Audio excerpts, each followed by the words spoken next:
hello friends अस्सलामु अलैकुम नमस्कार मैं आज अन्य এটা ভিডিও লৈ আছো আপোনালোকৰ মাজত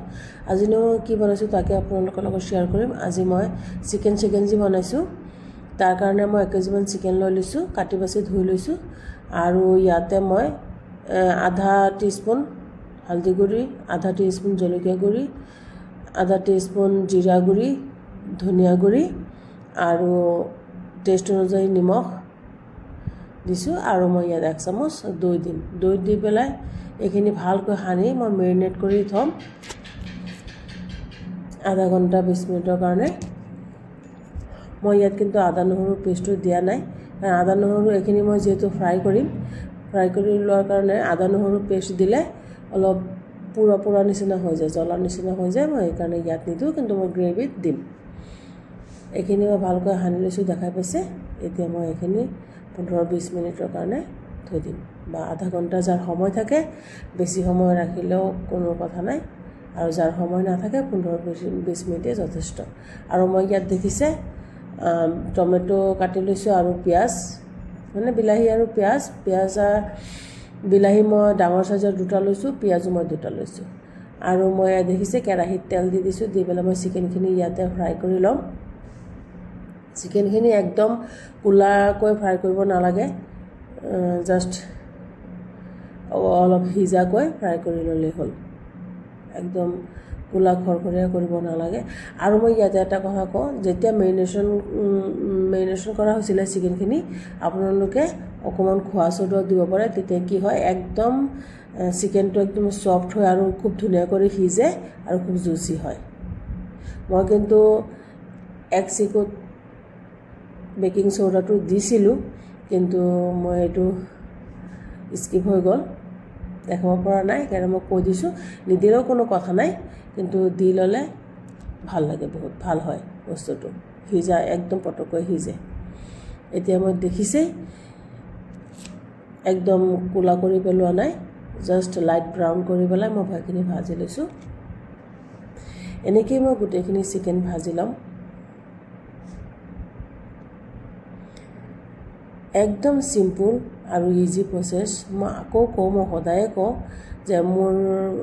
ডিশখিনি বা বনোৱা বস্তুবিলাক একদম সিম্পল হয় আৰু খাবলৈ বহুত টেষ্ট হয় নিজে বনাইছো কাৰণে নহয় কিন্তু হসাকৈ বহুত টেষ্ট হয় এতিয়া মই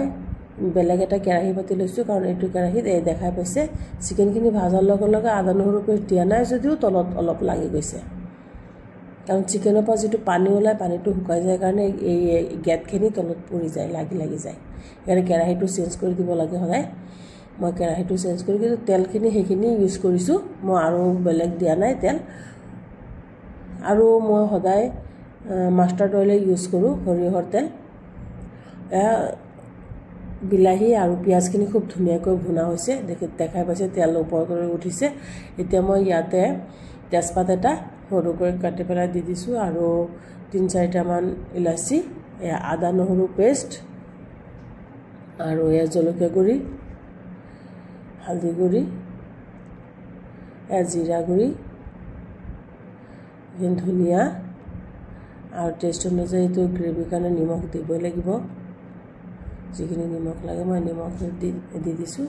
আৰু মই ইয়া সফ যে কোনবাই সফ কয় কোনবা মৰি কয় কোনবা গোৱামৰি কয় গোৱামৰিৰ গুড়ি মই নিজে ঘৰতে কৰি লোৱা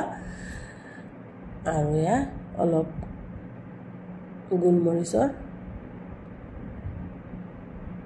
গুড়ি তাৰমানে ব্ল্যাক পেপাৰ জালুক কোনবা গোলমৰিচ কয় কোনবা জালুক কয় কোনবা ব্ল্যাক পেপাৰ কয় জুনে যি কয় আৰু বুজি পালে হল জালুকৰ গুড়ি হয় আৰু মই ইয়াতে অলপ পানী দি দিছো কাৰণ মছলাখিনি একদম শুকাই গৈছিলে ভুনোতে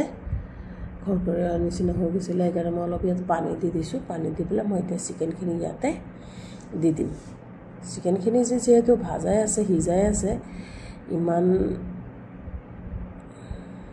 সময় নালাগে পটকৈ হ'ব এয়া মই এখিনি ঢালি দিছো আৰু চিকেনখিনি লৰাই চৰাই মই যেহেতু ভালকৈ উতলিব লাগিব মছলাখিনি ভিতৰত সোমাব লাগিব সেই কাৰণে মই অলপ পানী দি দিম ইয়াতে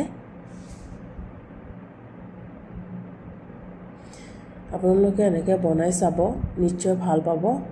আৰু খাবলৈ বহুত টেষ্টি হৈছিলে কাৰণ টমেটোটো দিয়াৰ কাৰণে এনেই মিঠা মিঠা হৈছিলে আপোনালোকে ইচ্ছা কৰিলে অলপ ইয়াত 1 চামুচ চেনি দিব পাৰে টি স্পুনটো আছে এইটো দি 1 স্পুন চেনি দি দিব পাৰে মই কিন্তু দিয়া নাই কাৰণ টমেটোটো অলৰেডি মিঠাই হয় টমেটো এনেকৈ টমেটো দি বনালে মিঠাই হয় মই কাৰণে চেনিটো দিয়া নাই বেছি মিঠা হৈ যাব আপোনালোকে ইচ্ছা কৰিলে যোনে মিঠা ভাল পায় অলপ 1 চামুচ চেনি দি দিব পাৰে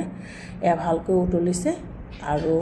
গ্ৰেভি মছলাখিনিও সোমাইছে চিকেনৰ ভিতৰত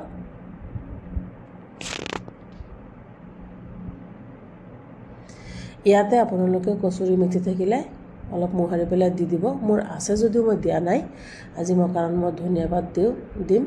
দিছোঁ ধনিয়া পাত মই খুব ভাল পাওঁ ধনিয়া পাতৰ চেণ্টটো সেইকাৰণে মই ধনিয়া পাত দিছোঁ ফ্ৰেছ ধনিয়া পাত আছিলে দিছোঁ আপোনালোকে কচুৰি মেথি হওক ধনিয়া পাত হওক এনেকৈ দি ল'ব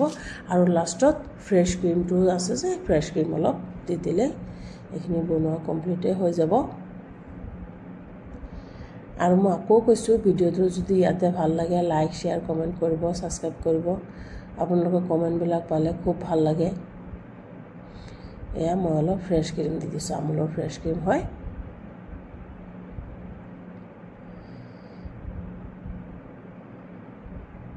যিখিনি আছিলে গোটেইখিনি দি দিছোঁ এতিয়া মই এইখিনি হৈয়ে গ'ল গেছটো অফ কৰি দিছোঁ এয়া মই অলপ বাঢ়ি লৈছোঁ জাষ্ট দেখাবৰ কাৰণে কেনেকুৱা হৈছে আপোনালোকৰ গ্ৰেভিটো যদি আৰু অকণ ঘন লাগে আৰু অলপ উতলাই দিলেই হ'ব অলপ কমি যাব কিন্তু মই অলপ ৰাখিছোঁ গ্ৰেভিটো